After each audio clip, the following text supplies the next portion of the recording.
کتونکو دا ټیم منګه په شګۍ ګراوند کې ولاړی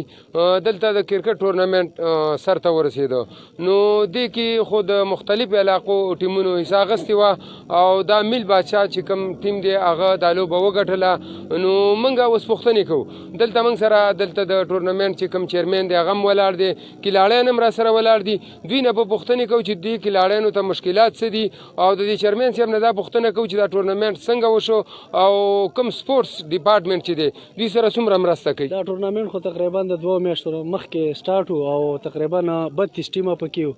او سپورټ ډپارټمنټ چې کوم منیجر صاحب دی موږ سره ډېره منډه ترړه وي سامان راوړي ټراپین راوړي هلکانو څخه هیلپ کوي دلته اوس ګراوند هم منظور شوی ډېر غټ ګراوند دی 75 کروڑ روپو لکه څنګه چې تاسو پته شاکر بھائی دلته چې کوم دی په شګۍ باندې موږ تقریبا 2003 نه د هارډبال ټورنمنټونه کوو دلته محمد کرکټ اسوسییشن چې کوم دی هغه په پی سی بي سره رجسټرډ اسوسییشن دی او تقریبا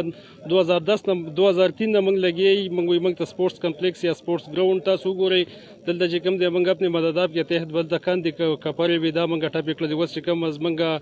ام ان اے صاحب دی ساجد خان مومن صاحب هغه موږ سره ډېر مرسته کوي او بل دا خبره چې هغه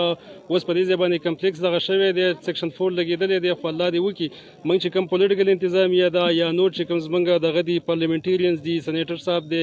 ام پی ایس دی هغوی ته موږ دا ریکویسټ کوو چې زر ته زره په دې باندې کار شروع کړی شي په دا زر ته زره وشي دلته مومن کې خو ماشاءالله ډېر ښه ټیلنټ دی او کچھ څوک مخکې بوزي او نور باقي بس زمونږ دا ګراوند مسله ده او انشاءالله دا به هم حل شي او دا سپورټس کمپلیکس ګراوند موږ ته منظور شوی دی انشاءالله په دې به هم کار شروع شي باقي موږ د ټولو مشرانو نه ډېر خوشحاله بس ماشاءالله دوی ټول هلکانو خو ټول تعلیم شته ټول تعلیم یافته دي د خیره او موږ حکومت نه دا خواست او د خپل د بورډ نه دا خواست چې زموږ کوم کلاړي ښه پلیر هغه د لږ مخکې موږ له بوزي لږ خواري او محنت یې څه کوي نو ډېره به ښه کتونکو تاسو د دې د سپورټس چیرمین د سیکرټري او د کلاړیانو خبرې واورېدي هغه وایي چې دا ګراوند هم موږ ته انشاءالله ډېر زر به جوړ شي خو دوی دا ګیله هم ولرله چې کومې دلته مقامي نوکرۍ راځي کم روزګار راځي نو چې په هغې کې که چېرته دا ځوانان